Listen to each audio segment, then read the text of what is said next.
In December of 1976, while filming an episode of the popular TV show $6 Million Man, the crew came across a mummified corpse. They were filming at the funhouse named Laugh in the Dark. This funhouse was located at the New Pike Amusement Park in Long Beach, California. The theme park operated from 1902 to 1979 and shut down due to falling into disrepair. Nowadays, this area in Long Beach is known as the Pike at Rainbow Harbor. While setting up for a shot inside the dark ride, a crew member moved what he thought was a papier-mâché dummy. While moving the dummy, the man accidentally broke off one of its arms. This revealed to the crew what appeared to be a human bone inside of the arm. At that moment, everyone there realized that this was much more than just a simple dummy. It was actually a dried, mummified corpse. But how did this corpse end up abandoned in an old funhouse in a run-down amusement park in California? This was the very question that the police had when they arrived to investigate this strange occurrence. The body, which had been oddly spray-painted neon orange at some point, was taken to the LA Medical Examiner's office.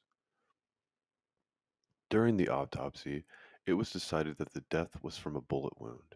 It was also determined that during the embalming process, the mortician had used arsenic, which had ended up mummifying the corpse.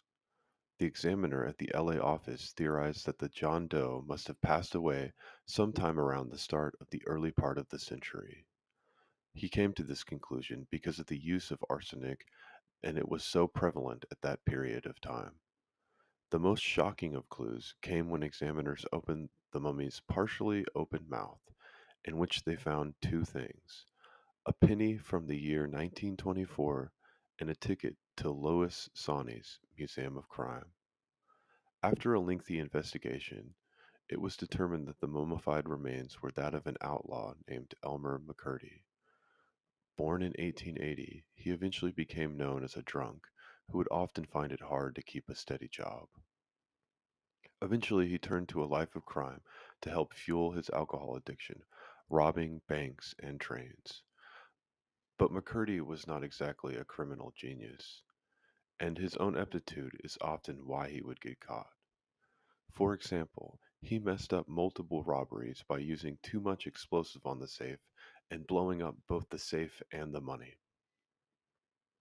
In October of 1911, on what turned out to be his last job, McCurdy hijacked a train he thought was carrying $400,000, but being the criminal genius he was, accidentally robbed the wrong one.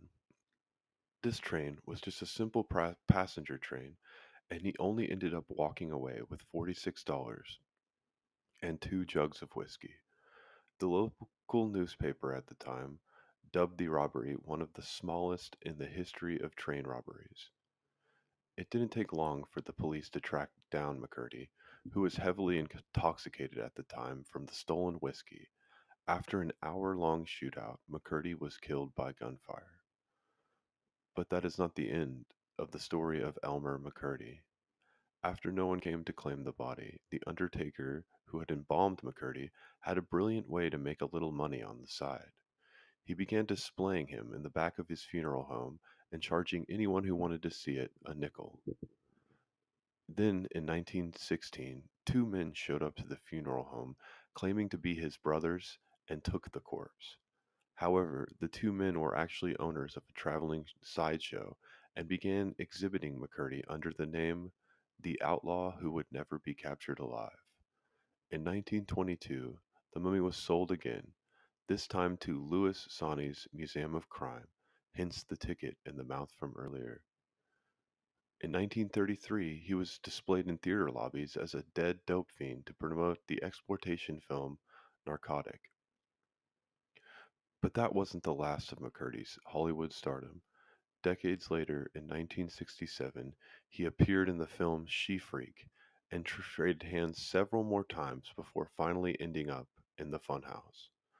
On April 22nd, 1977, Elmer was finally laid to rest, buried next to another outlaw, Bill Doolin. For safe measures, 2 feet of concrete were poured over the casket to prevent anything from happening in the future. And this is the story of Elmer McCurdy. If you enjoyed this video and would like more, please subscribe.